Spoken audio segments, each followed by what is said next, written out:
Welcome to the Level Up Your Band podcast, episode 95.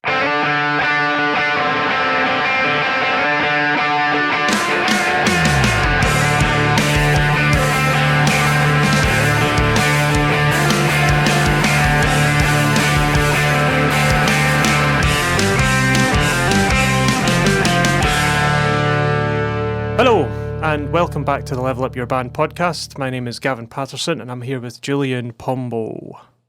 Hey, how's it going? Not bad. How are you this week?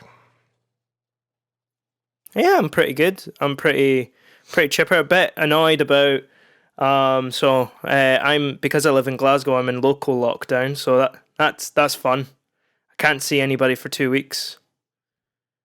Yeah, because people have been, as of yesterday, having house parties and things like that. So that's fun. You can go to a pub and you can get your hair cut and you can go to the shops, but you can't go to your friend's house. Aye. I think that's the current makes perfect situation. sense. I didn't know you could still go to pubs. That's a new one. Yeah, as far as I'm aware. Yeah. I haven't really paid much attention because I don't leave the house anyway.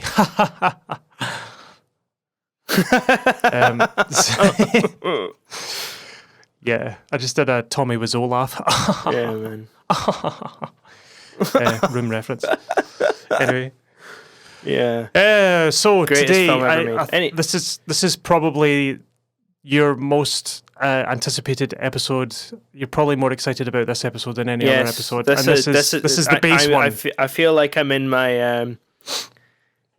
I really feel it in my element just now. So yeah. So last week we talked about drums. So basically starting from the very foundation of the band. So now we're moving up to arguably basically the second most important instrument besides drums for keeping time and keeping the band together, which is the bass. So I'll be just the same as last week. We'll just be going through what to look for in an instrument,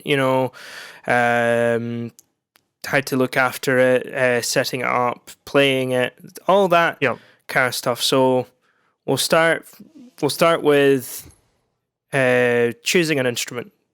So it's a little bit different from drums in a sense that there's only really 3 types of instruments. So there's one of the first things that you need to consider is size, and you have basically 3 options, and it's more or less like you're going shopping for clothes. You have your small, you have your medium, and you have your large.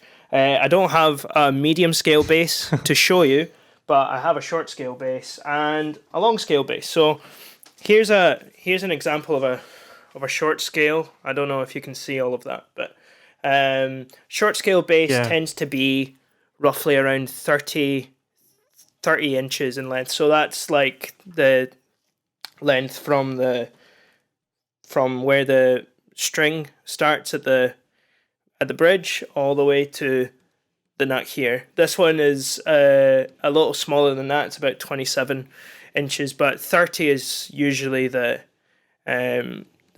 more common kind of size.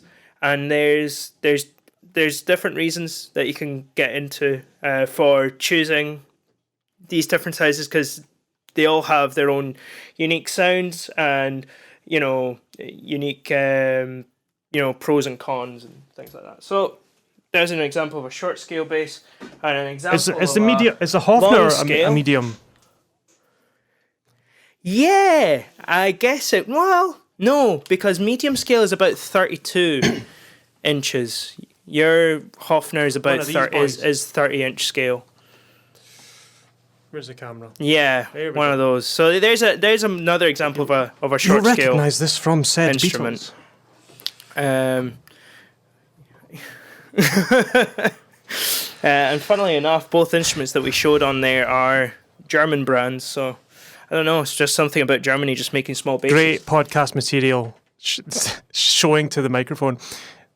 Watch on YouTube, please. I know, if you want right? to see I'm us just showing. So demonstrating then you have watch this on YouTube because it's really important.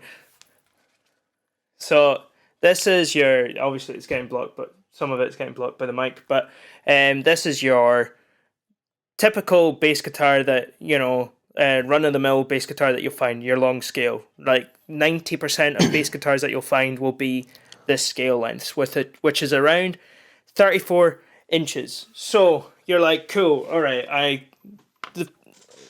cool. So there's different sizes. So what does that?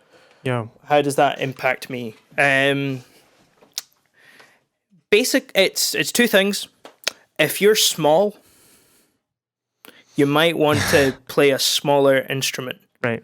It seems a bit obvious, but just something to think about. Because bass guitars are quite big, and you might struggle. If you have particularly, if you've got short arms or whatever, small hands, you might actually struggle with a long scale bass. So Donald Trump would be better with a short scale because of his small hands. Yeah, probably. No, he's got big hands, like the biggest hands you've ever seen. So there's that practical aspect to it. The other aspect to it is that it does affect the sound. So short scale basses, the bass fundamental, so as in like the actual bass note is a lot stronger in a short scale bass than it is in a long scale bass. But the thing is that the sustain on a short scale bass tends to be a little bit shorter.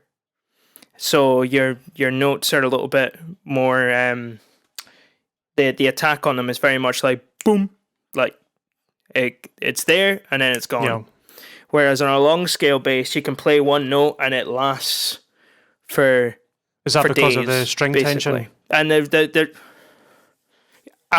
exactly. So like strings on a short scale bass tend to be a little looser, a little floppier.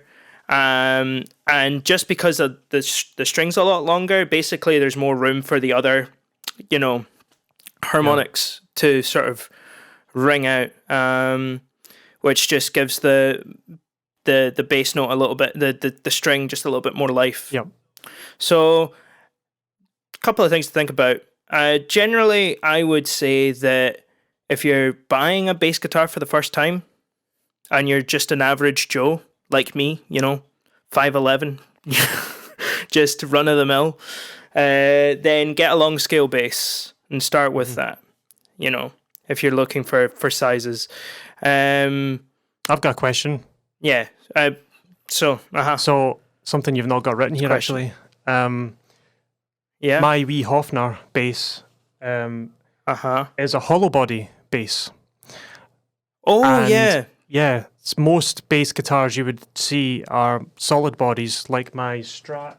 Yeah, actually, all the ones I've shown you so far are all solid body. Here's an example, podcast people, of a solid body. Okay, that was solid. Now, hollow. This is my Hofner hollow. It's a hollow boy.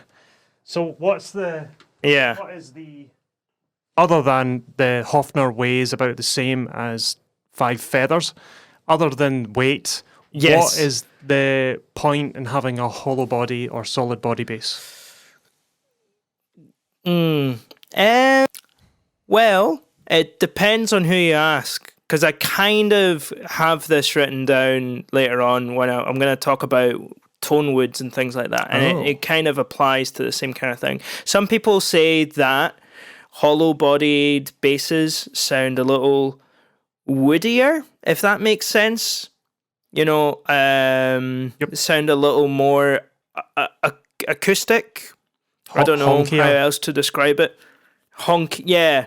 They have something else to them. Personally, I've not played enough hollow-bodied basses to really notice that. Mm-hmm. Because in my experience, most of the sound, the thing that affects the sound is going to be the pickups. That's. So basically, hollow body meaning that there's a like an acoustic guitar, there's a chamber inside the body. There's a chamber inside, whereas a solid body Strat or something else is just a solid block of wood. So it creates totally like depends. resonance and all this stuff. At the end of the day, it does come down to aesthetics as well. If you like the look of a hollow body bass guitar, then go for it. But personally, I've not noticed much of a difference. But that's just because I've not owned that many and I've not played that many. But talking about sounds, so pickups, are they important? Yeah, and no. It depends. So I've got two basses here, for example. Actually, I've got two extremes that I can show you. So I've got a P bass, which has one pickup, right? And the control scheme on that is really, really simple, right? So it's literally just, there's the pickup there, and then you have a volume control, which makes it louder or softer, and then you have a tone control, which basically changes if there's more treble in your sound, or if you just want to cut the treble completely and just makes your bass guitar sound flatter. What's treble? And that's it. You're probably better at answering that than me. Treble is it's like the higher frequencies. Yeah. So it's anything on a guitar. It'd probably be anything from 5,000 hertz up, probably. So so those like higher harmonics that I was talking about in the guitar and in the string, basically completely cut off. Yep. If you take it all the way on, or you can engage them. It's up to you. Am I right in saying that's a single coil pickup? Yep. Yeah. That's right. So single coil, meaning what? Meaning you have one strip of magnets with like loads of copper wire wrapped around it. That's your pickup, but it's basically you just have one of those. This one is that's it. An example of humbuckers. Yeah, so you can see two. There's that's two of those together. There's you can see 4 lines and then 4 dots. I'm assuming that's 2 different types of pickups combined together in a formation that is doubled. It's like double singles. So, and the reason they're called humbuckers is because the two of them basically on a single coil, it's quite prone to pick up electrical feedback and things and from the air, radio from the room. So when you play a bass guitar with a single coil pickup, you will get quite a bit of hum depending on the room you're in. But humbuckers, basically, they have 2 single coils and they basically cancel each other out, and they just basically stop any kind of humming altogether. It's all got to do with magnets and stuff, and I've no idea. I'm just like, yep, okay. So that's one extreme, which is basically as simple as you can get. Yeah. The other one. But hey, I just took you with me. Sorry. Let me just adjust my camera. There we go. The other extreme you can get to is this, where you have 2 humbuckers and then you have controls and you have knobs and you have things that you can flick, and it's all really interesting and weird and confusing. What I'd recommend for somebody buying their very first bass guitar is just to go as simple as possible. And then, as either with a precision bass, which is what I showed you there, with the one pickup, and the one tone control and all that, or a jazz bass, which will have 2 single coil pickups, and it's just more of the same. But really, sound wise, you're not gonna. With 2 pickups, you do get a little bit more like customization. You can change things about because you have pickups in different positions, and it'll change the way the bass guitar sounds. But generally, it's more of a matter of of taste, and you'll find these things out as you go along. But if you're like a total newbie to bass guitar, just keep it as simple as possible. Yep. One pickup, on and off. There you go. Yeah. One more. You don't need to think about anything else. So, yeah.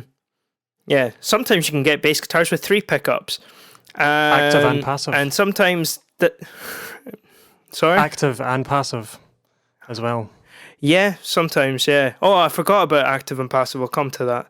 Yep. So what we mean by that when we're talking about active basses and passive basses is an active bass. All the basses that I will show you today are all passive, meaning that they don't have any extra electrical components that need to be boosted by an external I think it's power source. It's a like real a battery magnet or something like that. A passive guitar has a real magnet, whereas an active guitar has an electromagnet. Yeah, I think that's the only difference. And a preamp. But with a passive with an active bass, you have more customizability options. So you have like a little preamp on your bass guitar, so you can tweak the bass and the treble and things like that on your bass. Yeah. But if you're playing through an amp, it's, I don't know, it's just extra.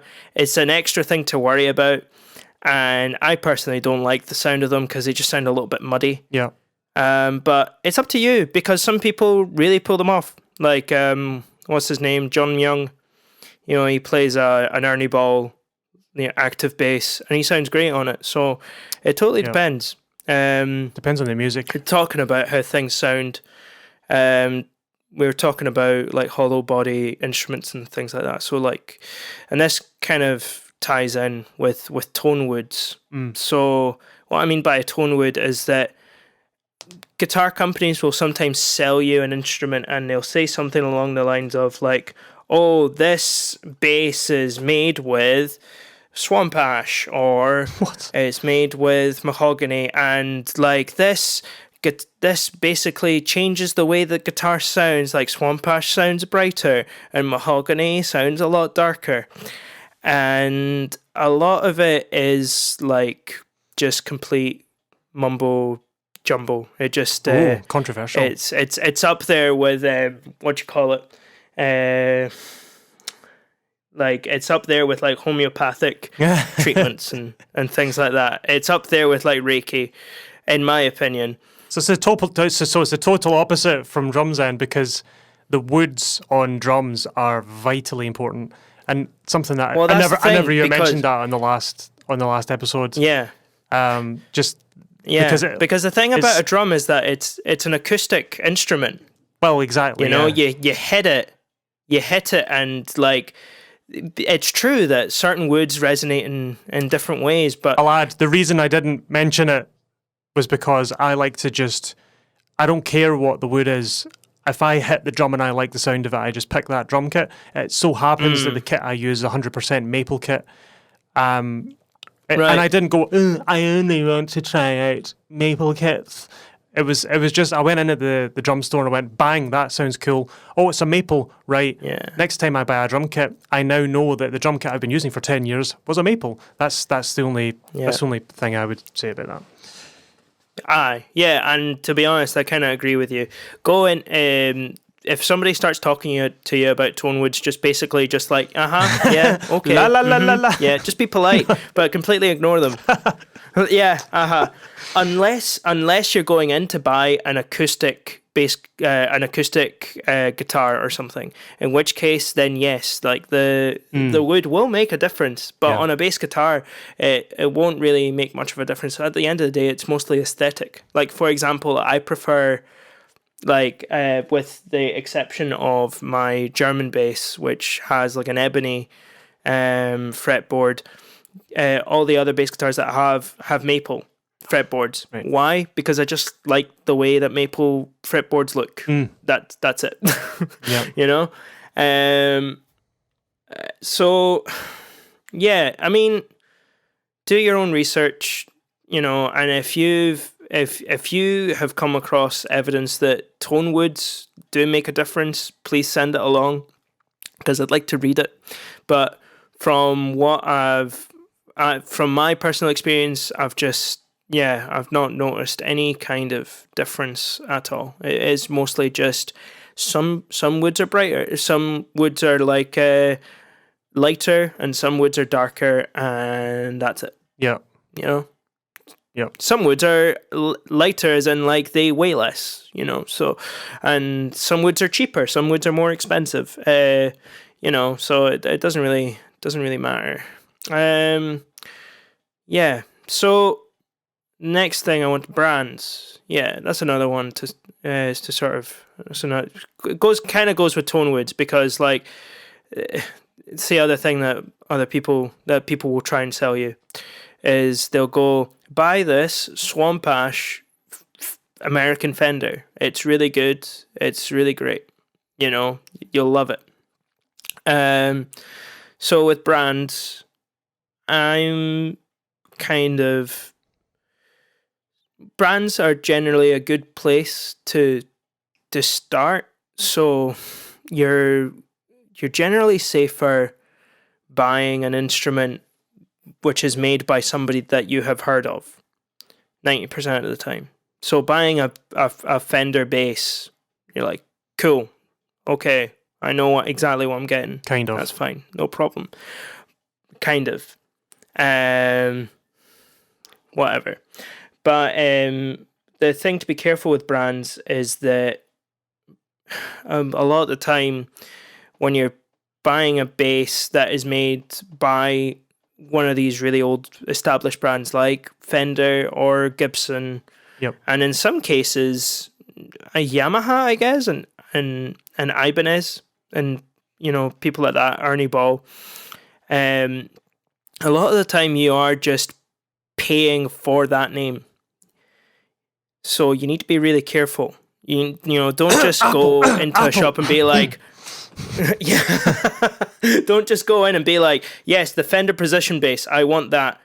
Do you want to try it? No, because I know it's going to be good. There's no guarantee that it's going to be a good instrument. Yeah, don't do that. So my advice to you would be, go in and just say to the guys in the shop, you know, I just want to try everything, you know, in this price range, and then see what sticks. You know, see what you like, you know, because you might be surprised. But if you're not sure what to go for, you know, it's a good place to start with brands like Fender, you know, Fender Squire, or some of the, you know, mid-tier Yamaha basses, which I've put in some. Actually, if you're stuck for like good instrument series to like look at, there's a list on our website that you can have a look at and you can download. So I've listed all of that in there, and you can have a look for yourself and see where to start.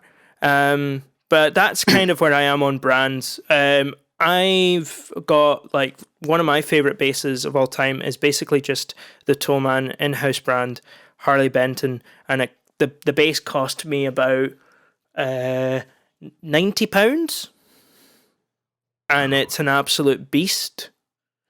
So you know, nothing. Yeah, it cost me nothing. Whereas the other one that I showed you, the white Schecter, that cost me around £700, something like that. Oof. Still, but yeah, still really, really good instrument. But and I would, you know, I treat them both with the same kind of respect. I see them both as equally good instruments. Playing George Square in Glasgow, and you brought out your wee P bass, and I think did you have the white bass that day? I think you did. You had both. Yes. And Eriska were playing George Square for it was the European Championships. It's like the Olympics, but crap. So we were playing the sort of the main Glasgow stage, and then we split the band in two. So we started off as a little four-piece version quartet of ourselves, like an acoustic version, and you brought on your red P bass. And if I remember correctly, the sound guy was having a bit of trouble with it, just coming across that massive, huge PA system on that stage. It was an absolutely huge stage. I mean, this was getting broadcasted to like German TV and stuff. It was like proper big affair, and he was having a bit of trouble. But when you plugged in your Schecter for later on in the Eris cassette, and it was like night and bloody day. It was like, I mean, the P bass sounded great for. I mean, it's amazing that a 90 quid bass plugged into a huge, massive PA system could still be fairly decent. But when you plugged your Schecter in, you could really hear that. It was just this massive sound. It's a beast of a bass. It's great. I absolutely love it. It's really when you get to those extremes that you really see your instrument come into its own. It's something that you'll not notice in a little noise rock gig with the seats or that only 60 people can go to in Glasgow in some basement. Your P bass will do just fine. But when you get to like big stadiums and stuff like that, it's perhaps, that's when you'll start to notice. That I was going in through a DI box with the P bass as well. So that didn't help. Like through an amp. That bass sounds amazing. Which sounds really, really good. But so yeah, lots of things to keep in mind. Just to finish off choosing an instrument. You're going to be inundated with choices such as, should I go for 4 strings, or 5 strings, or 6 strings, or 3 strings, or 7 strings, or 11? And with that, I say just 4 strings. If you have no idea, if this is your first time, the worst thing you could do to yourself is confuse yourself even further with like a fan-fretted, like active 6-string bass, which you're just looking at and you're like, I don't understand. I have a story, related to this. I've probably told it before. Yes, it gets me every time. So what? I was playing a big band gig through in Edinburgh. Can't remember where or when, but a while ago. And big band music, for those of you who don't know what that is, it's kind of jazz, later jazz, 1940s, Glenn Miller. It's kind of a really, really big jazz band playing dance music. That's basically what it is during wartime, that kind of style of music. So typically, back then, they would use a 4-string upright acoustic double bass thing. But nowadays, no one brings them together. They're very rare now. So you usually bring a wee electric bass, 4-string usually. And you get lots of different types. Some people go for hollow bodies. I've seen a couple of Hofners and those types of gigs. They sound really good with a big band. But I turned up to this usually gig. Just play a P bass. Yeah. And this guy turns up. Kid you not, it was a guitarist who was just depping in to play bass, and he brought a beige Gear for Music 6-string active bass to a big band gig. And one of the trombonists in that band, who's actually a really accomplished bass player, who probably should have been on bass that night, and we should have got another trombonist. But he came up to me and he was like, "Have you seen that bass? What's he doing? What's he doing with a 6-string active, disgusting bass like that at this gig?" And I was like, "Oh, well, I don't know. It may be all right. And during the gig, because he thought, "Oh, I'm a guitarist, I prefer 6 strings, blah, blah, blah," he got totally swamped. He got totally swamped by it because, as you'll know, big band music is so much like improvisation and walking bass lines, and it's doom, doom, doom, doom, doom, doom, doom, doom, doom, doom, doom. All this is constant. Yeah. And your sight reading has to be impeccable, and just your knowledge of big band music. And his wasn't the best because he's used to reading guitar music. He's a really, really accomplished guitarist for that style of music. I've heard him. He's exceptionally good. His bass playing skills are not quite up there. So instead of going in with a 4-string and keeping it simple, he went in with this 6-string and completely sabotaged his gig to the point where he had to just stop playing halfway through the song because he just was swamped by notes and just had to stop. and he had this big 6-string in front of him. It's like it's like learning to drive in a Bugatti or a Lamborghini. It's like you need to start with a crappy Peugeot 207. Yeah. Or like something equally ridiculous, like learning how to drive on like a bus, a tank, a bus. Yeah, just something, a lorry, like something that is just completely unnecessary. Yeah, you know.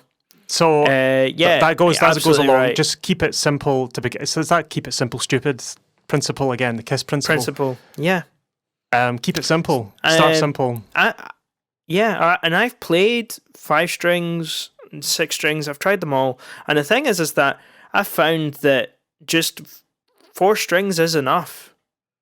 And I've actually found that like the more strings you add to the instrument, the more uncomfortable it gets to play it, because the fretboard gets bigger and everything just gets a bit more insane. And a 4 strings is just, again, it's just simpler. It's just more intuitive. Yeah. So just 4 strings is enough. Maybe 3 if you feel like you only need 3. That's the thing. You can get 3-string basses. Yeah. You know, if you're only going to be playing on 2 of those 3 strings anyway. Something to think about. And last but not least, should you get a fretted or a fretless instrument? For the love of God, get a fretted instrument if it's your first time. Don't get a fretless instrument. However, if you do feel like trying out a fretless instrument, mate, and you're a bass player, like there's lots of cool things you can do with a fretless, but I would first spend a lot of time with your fretted bass and get to know that really well. Yeah. And then once you get to know that really well, the transition from fretted to fretless will be pretty easy. And because like fretless instruments, fretless basses can be really useful and really, really cool and really, really fun. But just like a violin, just in general, you can slide up and do all really slide up and down. Stuff. It's basically you have like a mini double bass in your hands. It's pretty good fun, you know. So I just spend a little bit of time on a fretless recently, actually. I told you about it. It was a guy came in with this fretless jazz bass. So he was obviously a massive Jaco Pastorius fan, and he came in. It was maybe a couple of years ago. He came in with this thing. I'm like, oh no, fretless. I'm like, this is going to be pitchy as anything. I'm going to have to auto tune the bass. He's never going to get this in tune. There's no way. And he was exceptional bass player. This kid, he was like 16, 17, and he's been in since. And your ear has to be right on it, because you have to be precisely where the note is on the fretboard to be in tune. And this guy's ear was insane. And he came in, the last song that band came in and did, he puts down the bass guitar, and he's like, oh, kind of want to put some sax on this song. And he goes into his car, pulls out an alto, tenor, and baritone sax and plays them all to like next level amazingness, and lays down like some alto lines, some tenor lines, and baritone lines on the song. I'm like, yeah, this guy's like a little mini genius. So if you are a mini genius, feel free to get a fretless. But if you're just a run-of-the-mill guy just trying to learn some bass, get fretted. Get fretted, and then once you feel like you've got like the fretted bass down, go for it. Get yourself a fretless bass. Try it out. See how it works, because it's worth doing. So that's bass guitars. Let's talk about strings. The most hated, the arch nemesis of bass players, apparently, according to you, just never changed their strings. So, strings, man, they're so important. They are so important. So we'll talk about, there's three types of bass strings that you can get, and I've actually got all the 3 basses that I have are all set up with those 3 strings. Perfect. So I can show you what they look like on the video, and if not, I'll describe them to you. So first one that you have is your round wound string. That is basically like your most common run-of-the-mill string. So, I don't know if you'll be able to see that in the camera. Basically, the string has like the way that they're sort of made is that you have like a steel core going down the middle of the string, and then a bunch of metal wrapped all the way around it, right? Which hence run your right? fingernail down one. Yeah. The scratchy noise. Do that in the mic. You can hear. So they sound like this. Right. I don't know if the mic will pick that up, right? But Sure you can will. hear my nail sort of like scratching against that, right? They're great. Round wound strings are awesome. They're nice and bright. They're pretty versatile. Will basically work with any kind of musical genre you can think of. So great place to start, and they're super cheap as well. So round wounds, pretty good place to start. Next, you have flat wounds, and the way that they're made is practically exactly the same, except from having the ridges. Flat wounds don't have that. If there are any violin players here or anybody that plays a string instrument, it basically feels almost exactly the same as like a double bass string or smooth. It's just completely smooth. Yeah. And generally these kinds of strings are generally a lot more mellow, and don't have such a violent attack. You can tell them about joining up the thing we did with that Framus that you're holding. Do you remember the strings we had on it to begin with, and the problems we were having with harmonics? Oh yeah, God. That we had rounds on it to begin with, I think, didn't you? Yeah, but they were really crap wounds, so that's why I didn't put them on the gear list. Oh, okay. Yeah. So, for short scale instruments, you need to be really careful about the kind of strings that you're getting. You can't just go, bass strings, click, buy those, and then stick them on. You need to get short scale bass strings. It's very, very important, you know?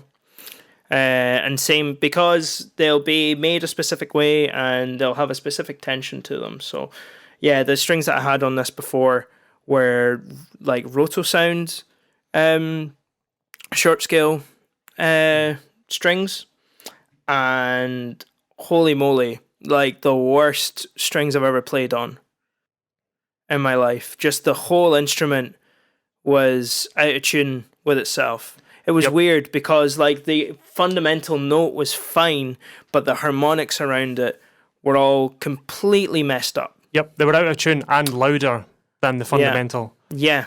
So when we were recording, we were recording a tune. So Julian would play like a D, just maybe an open D or something, and you would get a flat A harmonic, which was actually louder than the actual note you were playing. So it's basically when he played a D, it was a flat A, because it was so badly set up. It kind of sounded like this.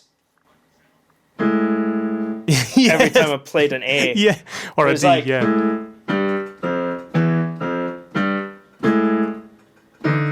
Yeah, that's exactly lovely. what it sounded like. It was horrendous. It was horrendous. And then you got those disgusting abominations off that instrument, and you bought flat wounds for short scale, and the difference was night and day. It was like a different bass guitar. Yep, and they're absolutely great. So flat wounds are a really good option if you're playing things like, if you're playing lots of like, I don't know, like rhythm and blues and soul, like those kind of like older styles of music, you know, flat wounds maybe on some the funk. Hofner bass. Yeah, because the round wounds on a Hofner just sound dreadful. There was round wounds were on it, and it's just horrible. Yeah. So Yeah, generally, some instruments will respond better to certain types of strings, but flat wounds are a good option for certain types and styles of music. And then you have tape wounds, which aren't as commonly used, but I like them. So if you'll be able to see on the YouTube video that these strings are actually black, and that's not because I haven't changed them in like a million years. It's actually they're wrapped. So unlike the other strings, which are like wrapped with metal, these are. Sorry, it's really hard work grabbing and putting all these instruments up. Yeah, man, I'm 25. Getting on. What was I saying? Yeah, so these are those are wrapped around with like black nylon tape, and they're quite similar to flat wound strings. They do have slightly more of like it's a different type of. It's a slightly woodier kind of sound. It's really difficult to describe. I've recorded with them in your studio before. Yep. I don't know how would you describe them? They are describing sounds. They're similar to flat wounds, but they don't have a ring to them.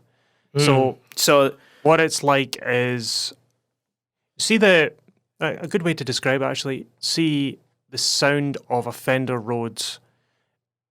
You get that sort of warm, woody sound, whereas on a Fender Strat is a more ringy sound. Now it's a totally different instrument. So imagine the low end register of a Fender Rhodes electric piano. That is what that sound reminds me of, where the high end frequencies are more. They're still there because it's a long scale instrument, but they're not. They're less resonant. As present. Yeah. That's how I would describe it. Flat tape wounds, more commonly used in styles of music like reggae and things like that. Work really nicely for country and things like that too. So I don't think it would work very well in like a indie, post-punk band. You would need something more aggressive, like a round wound.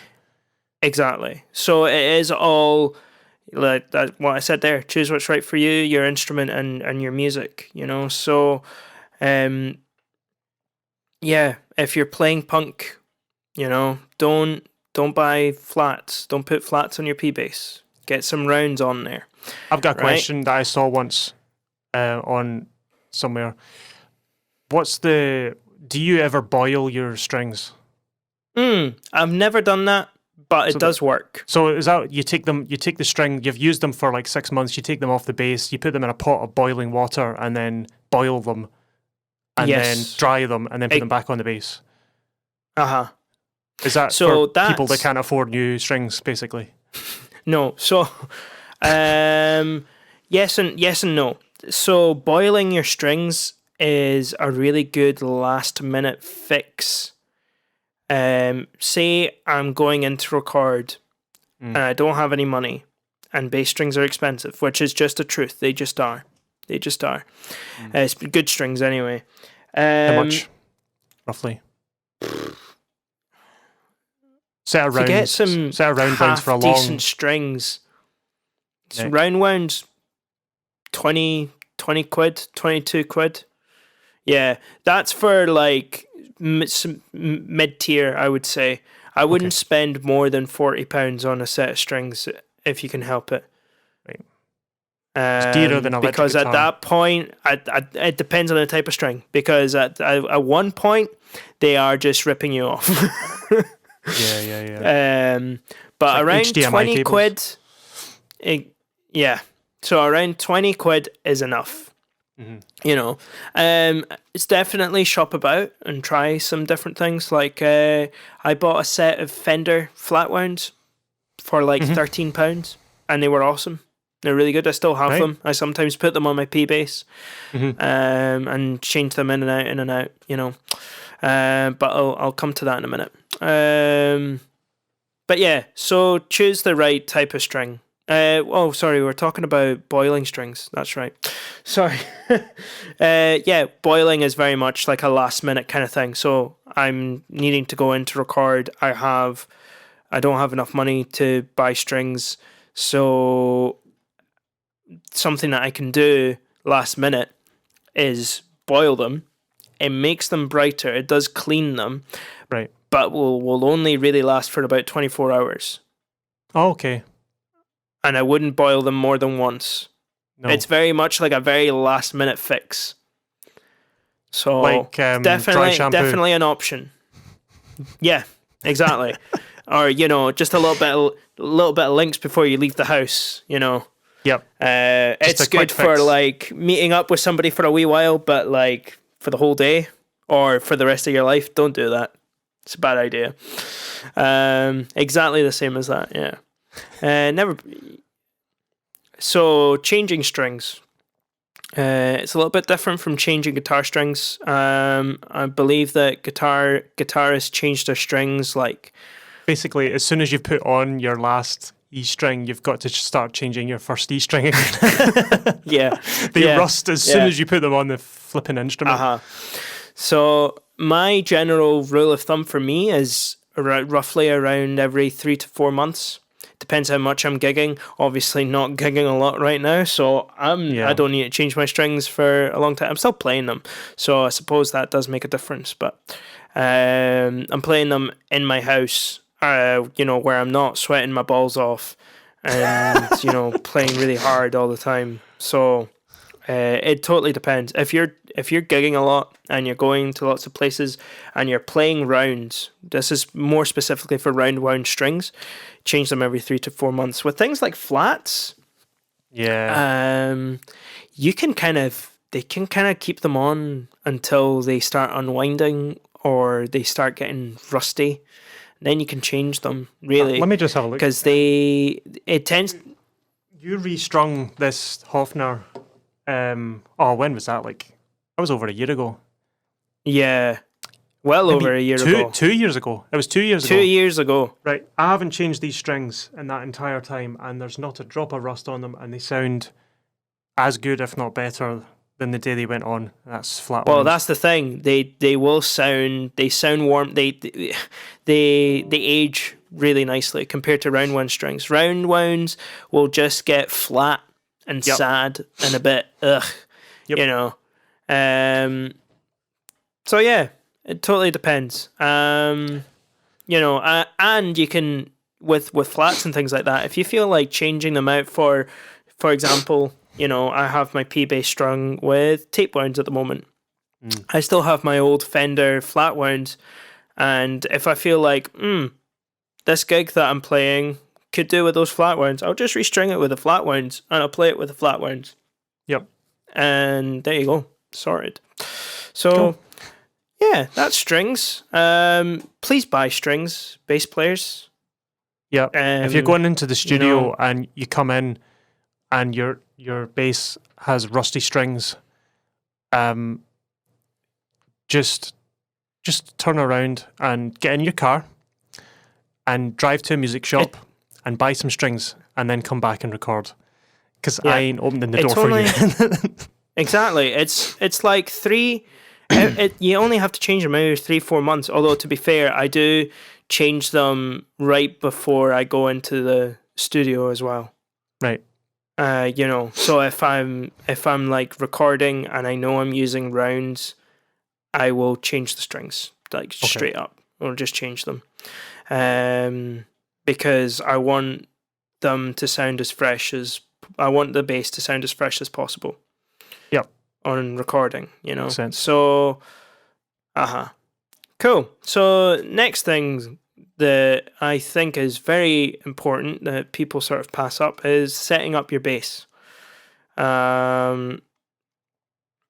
This is something that I just learned a lot about just through. Nobody taught me any of this. I just had to look it all up myself. So there's a lot of things you can do yourself before taking it into a shop to make sure your bass sounds as good as possible.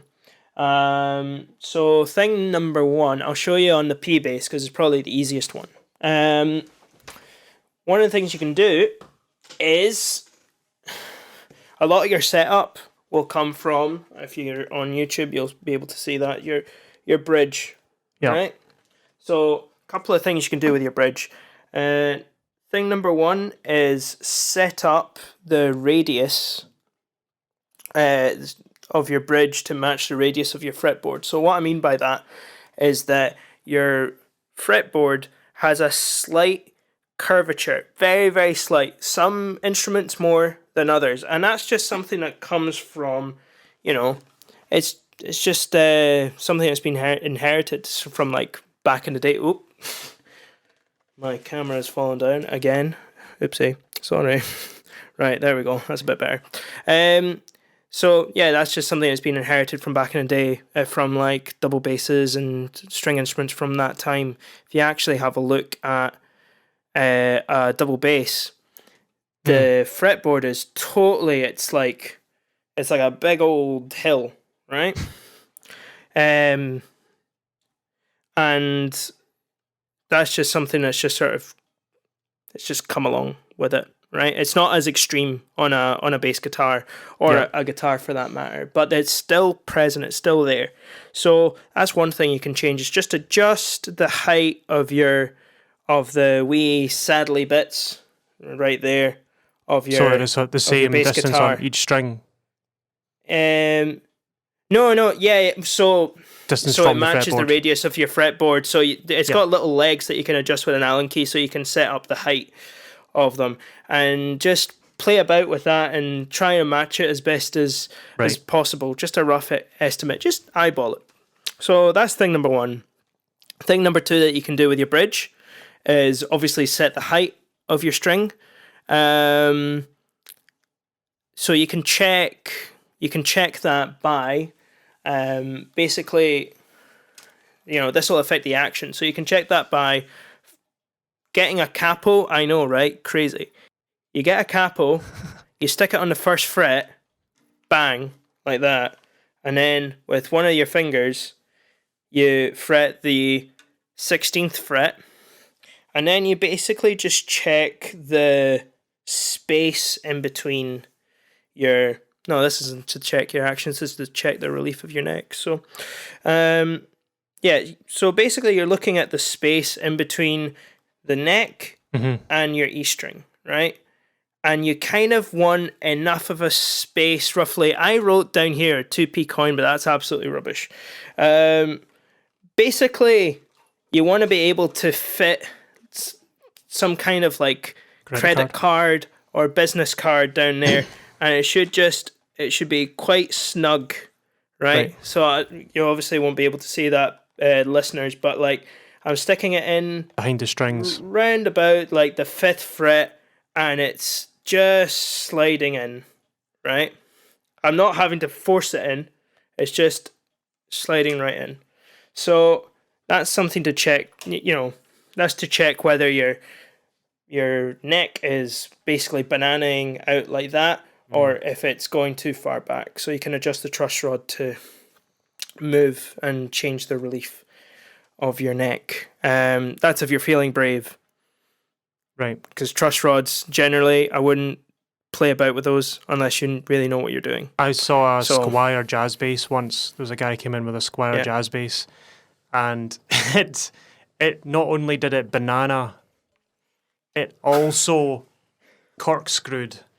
So it was yeah. It was like oh no. Trying to see, like, if you look at the end of my hand, it was like that. Oh, you see on no. YouTube, the whole thing was like it was like a Twizzler. It was warped. It was totally warped. That sucks. This was an example. I think it was like a Japanese thing. It was basically just that makes me even more sad because they're good instruments as well. It was a lump of plywood, basically. It was just dreadful. I don't know. I think someone dropped it. I think someone had dropped it, and it's just completely warped the fretboard. So, in that case, at that point, it's just completely. It's not salvageable. If you wanna take the neck off it, it's a Fender, so you can unbolt the neck and buy a new neck if you really want to, or just buy a new instrument. Yeah, it's probably cheaper at that point than buying a new neck.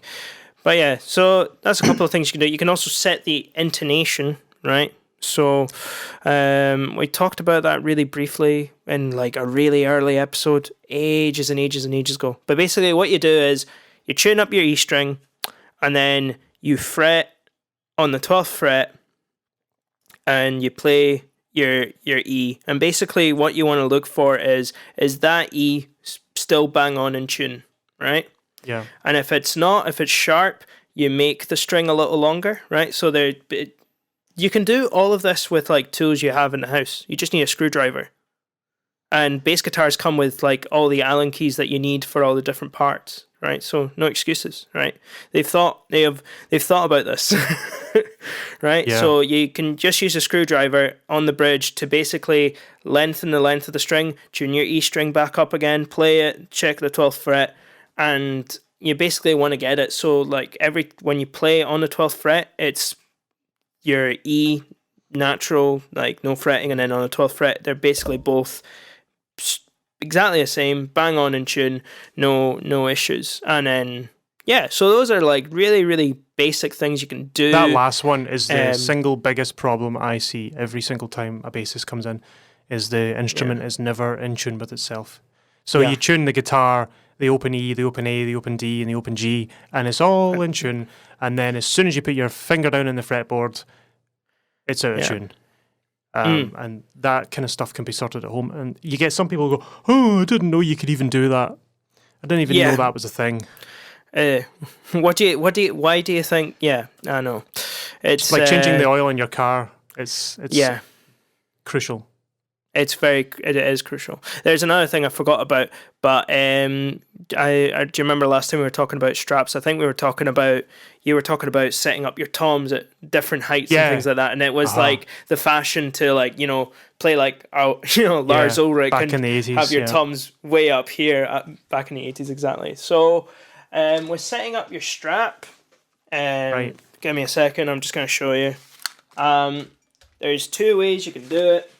The best way, and this is actually a tip that I got from, do you know the band Mr. Big? Oh, nope.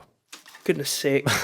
Nope, I don't know I'm having that band. All sorts of issues. So it's like, what's his name? Name of the guitarist? Paul Gilbert and Billy Sheehan and those guys. Yeah, I know them. Yeah. So a really good tip that Billy Sheehan gives you is set your strap up while you're sitting down, right? So you want your strap to be nice and tight and secure while you're sitting down, right? So then when you stand up, your bass guitar is basically at the exact same level that you had it when you were sitting down, nice and comfortable to play. Okay. Right? So it's generally a good rule of thumb to sort of follow, right? Don't have your bass guitar all the way up here. If it works for you, it works for you. I see no benefit to this. See, what I'm seeing right now, I'm thinking because of my drummer brain, your wrist has got a very awkward. Yeah, you do not want that because that just causes so many problems with your wrist. Whereas if I've got it down to sitting level, it's got less of a drastic bend arc. It's more or bend. It's slightly more natural. The way that your wrist is supposed to bend, I guess. So there's that. The other thing, having it too high up, I don't see the point of. I do see the point in having your guitar a little lower, is if you're doing a lot of, if you're picking a lot. So this is actually, what's his name? D.D. Ramone from the Ramones. If you've seen pictures of him playing bass guitar, he has his bass down basically like past his crotch. Yeah, it's like knees. Stupidly low down. But the reason for that is that it's punk music. It's downstrokes, constantly all the time. And there's a tendency if you're sitting your bass up here to involve your arm. So what he was doing, it's genius actually when you think about it, he was basically making it so his arm was completely extended, so the only thing that he could use was his wrist. Yeah. so then you could downstroke for days, no problem, right? So again, totally depends on it depends on the kind of music you're playing. Generally, I would go for the Billy Sheehan, set up your Strat while you're sitting down. You won't go wrong. That's a really good, like, middle of the road kind of, like, setup. And you don't look like a total idiot either.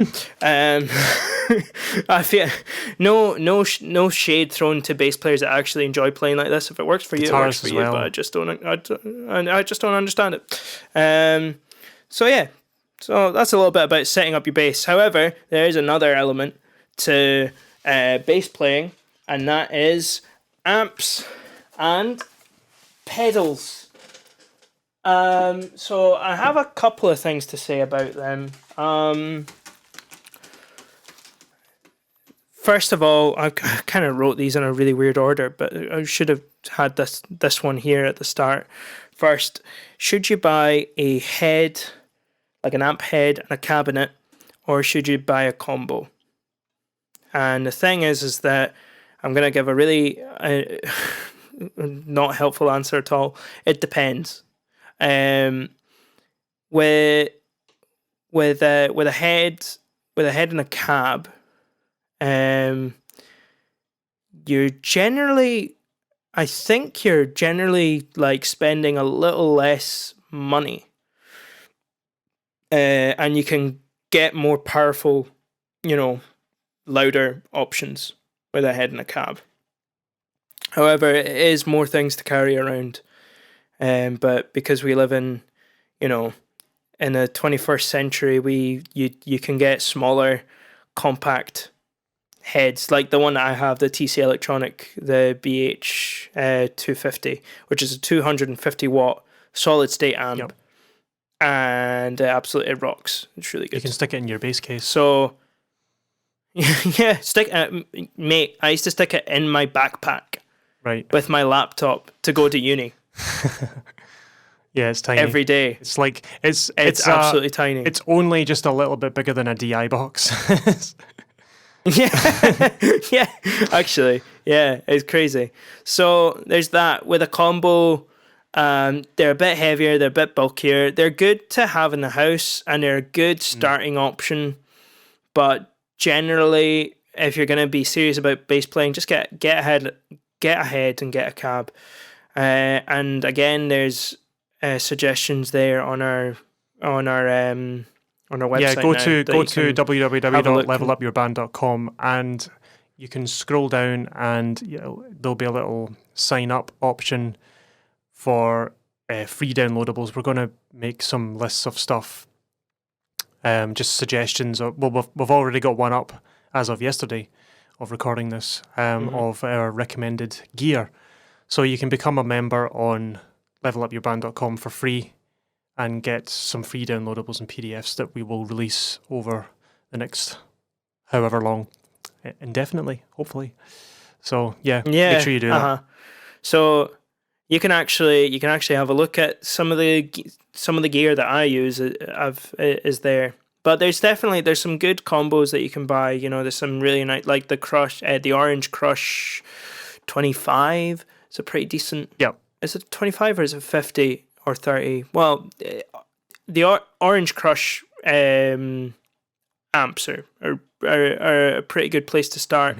Anything by Gallion Kruger, just have a look, try things out. But I think if you're going to get serious, it's probably better just to get a head and a cap. Right. What about tube or solid board? What about just a pedal board? Oh, pedal board. Yeah. Like a Helix or Kemper and all that stuff. It depends on how much you're using it. Because the thing is that it could be an absolute waste of money if you're literally just buying it to then go through a PA and you're using the tuner on it. Oh no. It's practically pointless. It's a £2,000 tuner. Yeah, so it totally depends on what you're using. If you're literally just using, if you're just needing like a distortion and a tuner, just buy a distortion pedal and a tuner, and that's it. That's all you'll need. Right. Personally, I've found that I've started using more things. It's gotten to the point where I bought individual pedals, but it's now getting to the point where I would like to have more options, So at that point, you're probably better off getting a multi-effects. Yeah. But by that, I don't mean get a crappy like Boss, Yeah. £100 multi-effects. Spend some money, don't bother with an amp. Just spend some money and get yourself like a really, really nice, multi-effects with like modeling amps in it, and use that, because at this point they're 99.9999%, is close to like the real thing. Yep. So I'm thinking there's three popular an ones that people buy, and they do guitar and bass. So number one, which is kind of a household name, is the Axe Effects for guitar and bass, and they have like amp modeling, cab modeling. They have all the effects you could ever want. You can hook up wah pedals to it, you name it. Another one that one I have actually in the studio here is the Kemper, which is the 600. I think it's a 600 watt power amp on it, so you can hook up a 4x12 cab and power it, and it's got all the same stuff as the Axe Effects, except it sounds better. And then you've got the slightly cheaper alternative, which is the Line 6 Helix, which is still an amazing piece of gear. It's really, really good. That'll run you around actually the cost of an amp and a cab. So Right. I'm having a look here. There's an option here with like a volume pedal, which is $399. That's the Line 6. Which is the Line 6 pod. Right. Yep. I've seen a couple of people come in with Helixes. You also had the Line 6 Helix. Serious bit of kit. Yeah. No, they're really good too. So that's another option for you. Cool. Let me go back to my thing. So totally up to, it depends on what you're actually using, what you're playing. Yep. And then you have I was actually tube amps or solid state amps. This is more of like a guitar issue than a bass issue. 99% of bass amps are solid state because tube amps for basses are hilarious. They're hilariously huge and hilariously heavy. Yeah. I had one. You'll remember it, the Laney. Sort of. Yeah. It was a hybrid. It had a solid state preamp thing and a tube as well. And of course, as tube amps tend to do, they blow up. Like you need to replace the tubes on it. And of course, the tubes blew up. And I just ended up using the preamp and just the solid state component and just never bothered to replace it. And then the whole thing died, and then I replaced it with Trace Elliott solid state, which sounds excellent. It's fine. It sounds excellent. It sounds brilliant. It's lighter. So, and it's so simple as well. Yeah. It's literally two knobs. Yeah. Gain, volume. Yeah, that's it. Some EQ. That's it. Solid state. Always solid state. Yeah. Don't if somebody's trying to sell you a tube amp, a tube bass amp, don't be a tube. Just buy a solid Don't be a state. tube. Yep. I can't wait to hear the guitar version of this conversation with tube and because it's going to be really, the really complete precious opposite. with their tube amps. I love winding them up. It's personal pleasure, pastime. Sorry, before I finish amps, setting up your amp, very important. So a lot of people don't tell you this, but and I've seen some like whacked out, like crazy like amp settings on gigs, and I'm like, mate, have you even actually thought about that? So a really good place to start with choosing your amp settings, and you've just bought a new amp and you don't know how it sounds or how it works, start at 12 o'clock. And by that I mean with all the dials pointing up to what would be 12 o'clock, just straight up. Just have your whole thing flat, with the exception of volume, obviously, and maybe gain. and then from there play a little bit and tweak what you need, and it'll be like, so for example, my bass amp, the way I have it set for most basses is I have the middle at 12 o'clock, I have the bass slightly rolled off, and I have the treble slightly boosted up. Right. Because sometimes more bass isn't what you need. Yeah, so you've got a ramp, an upward ramp towards the higher frequencies. Yep. So guitarists tend to have a smiley face. So it's like they boost the low and they boost the treble and they leave the mids alone. Sometimes they scoop the mids if you're into kind of gent, kind of metal. Scoop the mids. So big smiley face. It's generally a good place to start. I do tweak it depending on the style of music, but I've found that setting that I came up with works for just about everything for me. Right. Yeah. So just play about with that and see what works for you. Yeah. Playing and practicing. So if you've never played bass before, you're starting. A couple of things to think about. Your number one friend is going to be scales and arpeggios, specifically arpeggios. Okay, I'm kidding. I know. It is boring. Here's the thing.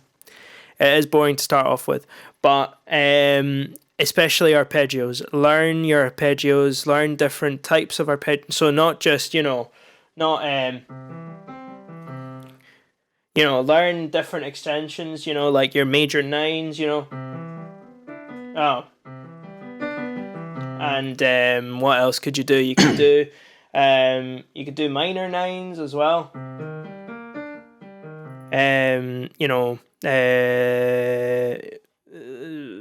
Dominant 7/9s.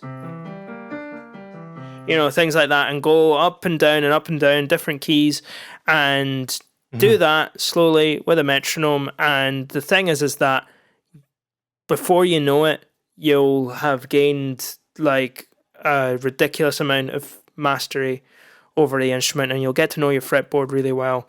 And scales as well. You should be able to know what every single note on your bass guitar is. If someone can say on each asks string, you play a C sharp on the D string, you should just go now, and you should be able to just know exactly where that is immediately without even hesitating. Yeah. That's the first thing you should really, if you really want to take it seriously. I was speaking to someone about this. It was a bass guitarist. I can't remember if it was him or someone he knew of. Their dad said, I want you to go and learn every single note and know where it is on that fretboard, from the lowest note to the highest note in the whole instrument. I want you to learn every single, what note is that? Where can play an A flat on the G string now, and just be able to just know immediately like that. Because once you know where all that is and you learn all the theory, you know where to put that's that note there, that's that note there. You know where to place your fingers. It's so much easier knowing where everything is. And you can just learn it like times tables. It's just there. Exactly. Yeah. It's like, it's one of these instruments that's it's very, I guess it's modular in a sense. Like you just have to learn like a couple of shapes. Yep. And just learn how to apply them in different places, and bang, you got it. Yep. And you really, like, I cannot stress this enough. Like, music theory, in some sense, this is probably like one of the hardest instruments to learn out of a band. Like, music theory is so important as a bass player. You really need to understand it and get to know it really well. Yep. Learn your chords and really learn how to understand bass guitar's got a really hard job, because it doesn't get said enough, actually, because the thing that links the drums to the rest of the band is the bass guitar. Like, the drums and the rest of the band wouldn't make sense unless there was a bass guitarist there joining them together. So the bass, not only does the bass have to think of the bottom end of the guitar, the bass is the bottom end of the guitarist, right? The bassist's job is to give a foundation and a root to what the guitarist, the chords are playing, right? And it's simultaneously hooking up rhythmically with what the drummer is playing with his right foot on the kick drum, and making sure that rhythmically and on the frequency spectrum, everything is all glued together. It's such an important job, the guitar, the bass guitar, and it doesn't get said enough. No, thank you. I feel a lot better now. No, genuinely. Finally, somebody shedding a light on how difficult my job is. No, it's so, honestly, man, it's so important. And the thing is that the more you learn about music theory, like the more it's just, it's fascinating. You'll totally nerd out about it. It's one of those things, you know. So there's that. The eternal question, fingers or pick, I say just do both in equal measure, because it's going to set you apart from the rest of the rest of the bass players that you'll see. If you can do both, and you'll be more versatile, you'll be able to play different things as well. Not to say that you can't play jazz with a pick, because you can. There's a bass player, I can't remember his name, but he plays an acoustic fretless bass guitar with a rubber pick, and he sounds incredible. So it's totally cool to play with a pick. And a lot of my favorite players are sound engineer play with picks. What'd you call it? Side to this. If you are on stage and you're playing a song and you need more bass, or your sound engineer is asking in this recording studio, I just need a little bit more bassiness, and then you go to your amp and you turn your bass up, and it just starts to sound honky, and it's like, no, it's not what I want. Yeah. If you're playing with a plectrum, put it down for a second and try fingerstyle, and 9 times out of 10 that cures all those low end frequency problems. You will get 10 times as much bass by playing with your fingers than you will with a pick. Yeah. Yeah, exactly. The thing that a pick gets you is it's a more aggressive attack, and that's about it. You know, but it's good to be able to, well, there's more other things that you could do. It just changes your playing style completely, but it's in a good way. So my advice is do both. Learn both. If you're learning bass guitar, learn how to play as many different styles as possible. You know, learn disco bass lines. You know, learn some punk music. Even if you don't play punk, even if you're like, I play jazz, why do I need to learn how to play punk music? Just learn it. You'll learn something. You know? Yeah, totally. You might pick up on something you didn't know. You know, learn some metal riffs, some metal lines. You know, even, you know, and I'm not saying this is a joke, learn some country music, you know, because playing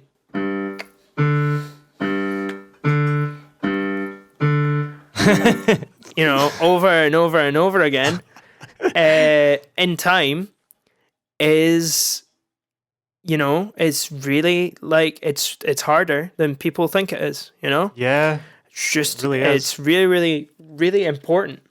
So like look at everything and play everything, and just try out little bits here and there, and you'll find that it'll influence your playing style, and you'll find things like, oh, cool, like, you know, the you know, those octave bass lines and like disco parts, like, that's so cool, I'm gonna start implementing more of that in my playing, you know, or whatever, or like, oh, that, you know, aggressive, like, you know, punk bass playing, I'm gonna do more of that. You'll find something, you know. So I say, you know, just go out there and try and learn and pick up from as many different styles as possible. And the last thing, this about playing, practicing, this is to do with scales and arpeggios again. Just practice with a metronome. And even better, if you have one, practice with a drum machine, because it's probably, if one, it's a little bit more interesting than practicing with a metronome, and it's closer to the real thing, right? Yep. Because you'll be really listening out for that one, and then that, you know, you'll be listening out for the 2 and the 4 on the snare, and that's what you'll be really grooving with. So yeah, do all your exercises and your arpeggios and your scales. Make them interesting, and set them up with a drum machine. You know, different styles as well. I have a really cool CD that I got from I've got it all on MP3 tracks now that I got from my bass teacher, and it's basically a drum metronome. So it's an actual drummer in a studio playing to a click, but playing different styles and different grooves. So like playing like 5/4 like straight jazz with at like 60 beats per minute. And then at like 180, and then like 250 beats per minute, and like things like that.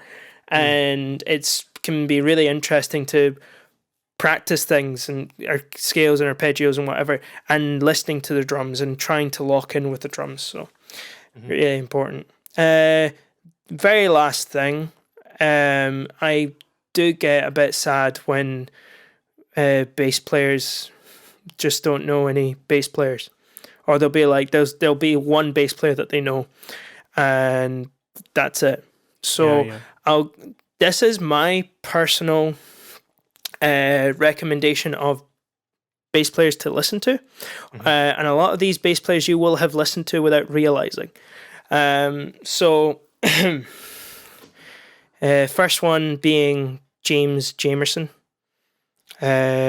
He is basically in every single Motown track you can think of. I Heard It Through the Grapevine, he's on that. Ain't No Mountain High Enough, he's on that. Like, he was just the go-to bass player at the time, session bass player, and he played on all those tracks, and his playing is incredible.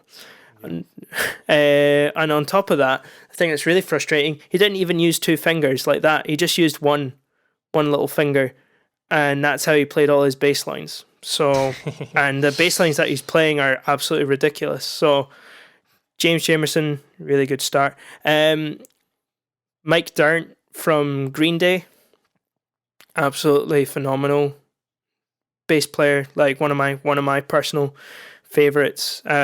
Just yeah, like I don't think people realize like how good he is until you're a bass player and you're actually listening to Green Day, and you're forgetting about what's happening in the drums. You're forgetting about what's happening in guitar. You're just listening to him play, and you're like, whoa, all of that's going on underneath the background. It's crazy. Yeah.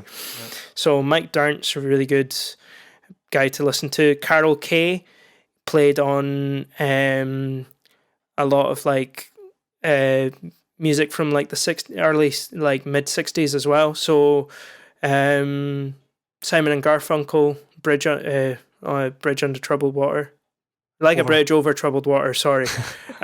She played on that entire album. Played bass on Pet Sounds as well, Beach Boys, and it was just a bit of she was a bit of a badass at the time as well, because it was the 60s and she was a woman, and music was basically it was a man's world. So she basically just like stepped up and was just like, I'm just gonna play bass, you guys, and was just a bit of a badass. So if you're a woman and you're listening to this and you're like, you want a female role model to look up to, Carol Kay, absolute badass, so good. Chris Squire from Yes, just if you're not listening to any prog rock, go and listen to Yes. It's my favorite prog rock band of all time. John Taylor from Duran Duran, just exceptional bass player, just really, really good. Jaco Pastorius obviously goes without saying. Yep. If you're a bass player and you haven't heard of Jaco Pastorius, what's wrong with you? Henrik Linder, he's a Swedish bass player from Sweden. He's a Swedish bass player from Sweden. No, he plays in a band called Dirty Loops, and he's just phenomenal. He's really, really good. He's insane. Just listen to him. It's just really, really inspiring stuff. Adam Neely as well, YouTube bass player. He does a lot of really cool videos just about music in general, but he's also an absolute beast. Joe Dart from Wolfpack, he's also really good. Duncan Lyle. He's a Scottish bass player, but he's kind of like in the same kind of scene that we're in, the sort of trad kind of scene. But he's an awesome bass player. He's great. He's really good. So look him up on Spotify and check some of his stuff out. He's an awesome composer as well. Cliff Burton. He was actually one of my main inspirations when I started getting into bass. I'd never heard of Metallica before, and this guy was just like, "Oh, you need to watch like Cliff Burton play because he's insane." Cliff Burton being the very first bass player that Metallica ever had. He tragically like passed away after the band's like third album. After they recorded that, they were like on tour in Sweden, and yeah, the bus basically crashed, and I won't go into the details. Like, just look it up. It's really quite sad. But Cliff Burton was an absolute badass on the bass. So listen to him. Listen to the first 3 Metallica albums because they're exceptional. After that, it just all goes downhill. Don't know what to say. It just does, in my opinion. Metallica fans, like, come at me. I don't care. You know, Paul McCartney goes without saying again, like, just exceptional. Really, like, reinvented bass playing completely. Yep. You know, because he was taking it from being more of like an accompaniment, like, you know, sticking to the root kind of thing, and because he was a guitarist, he was playing more melodic kind of bass lines and kind of led the bass in that kind of path. And yeah, just really, really awesome. And then just to finish up, Steve Harris from Iron Maiden, just an absolute tank of a bass player. And then Flea from the Red Hot Chili Peppers. Flea's just, never mind, he's just an excellent musician. Yep. He's a really accomplished like jazz trumpet player as well. Really? Yeah, he's just really good. And just listen to him play and listen to him talk about music as well, because he has some really interesting things to say and interesting philosophies. And yeah, I think that's about all I have to say about playing bass in general. I want to learn bass now. Well, like after you were telling me about drums, I was just like, man, I need to get my drum playing up to scratch. Same. I'm always the go-to for testing testing the mic for testing the drums for recording, and it's just that's I know enough to get the job done. Yeah, that's all you need really. If you're sound checking a drums, basic just rock beat. Someone just play like Boots and Cats, and everyone knows that one, right? Boots and Cats and Boots and Cats and Boots and Cats and bum bum bum bum bada bada bum. There you go. That's all you need. That's it. Every rock song ever. One day I'll turn up to the studio and I'll be sound checking drums for you, and you'll be like, what the I need to quit my job. Cool. So I'll take up bass instead. That pretty much that's a good lump of information. That's probably the longest podcast we've ever done. It's like I'm looking at my time, and that's like an hour and a half. So I'll probably have to cut some things. There'll be a lot of umming and erring from me, for sure. So cool. There'll be enough to. There'll be lots to cut. So the next on the list, hopefully, will be electric guitar in general. Hopefully, and we'll bring on a special guest to talk about guitar, because none of us are fully qualified on the ways of the guitar. No, I'm just like, it has 6 strings. That's it. Yeah, it's very similar to bass, like on the outside, but there's so much more that the guitar has. When you think about like amps is a much bigger topic with guitar than it is with bass, as we will find out next week. So, as always, if you enjoy our podcast, our wee podcast, please give us a like, a share, a subscribe, a review, a rating, just everything. Because something positive, please. Some kind of engagement. Because it helps get the podcast out to other people who might want to listen to it, and it'll come up in their recommended. As I've heard that it has been doing. So people have been, watching certain types of things or listening to certain types of podcasts, and then our little podcast gets recommended to them because they like that sort of thing. So it takes lots of people doing that, and if you just take a wee 2 seconds out of your time just to like or give us a 5-star review, that would be so cool.